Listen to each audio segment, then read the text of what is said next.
যে মুহূর্তটার জন্য কোটি কোটি ফুটবল ভক্ত অপেক্ষা করছিল, অবশেষে সেই মুহূর্ত চলে এসেছে। নেইমার ফিরছেন ব্রাজিলের জার্সিতে, আর নরওয়ের বিপক্ষে দেখা যেতে পারে তার পূর্ণাঙ্গ স্কিল শো। চোট কাটিয়ে আবারও মাঠে নামতে প্রস্তুত ব্রাজিলের সুপারস্টার নেইমার। বিশ্বকাপের নকআউট পর্বে নরওয়ের বিপক্ষে ম্যাচে তাকে ঘিরে এখন তুঙ্গে আলোচনা। ভক্তদের প্রত্যাশা, এই ম্যাচে দেখা যাবে সেই পুরানো নেইমারকে। চোখ ধাঁধানো ড্রিবল, অবিশ্বাস্য স্কিল, ডিফেন্ডারদের কাটিয়ে দুর্দান্ত রান, নিখুঁত পাস, আর গোলকির সামনে সেই মারাত্মক ফিনিশিং।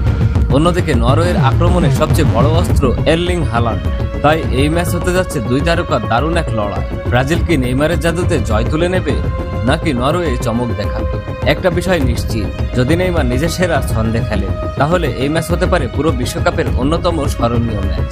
এখন বলেন, নেইমার কি গোল করবেন, নাকি অ্যাসিস্ট করে ম্যাচের সেরা খেলোয়াড় হবেন? কমেন্টে লিখুন, নেইমার ইজ ব্যাক।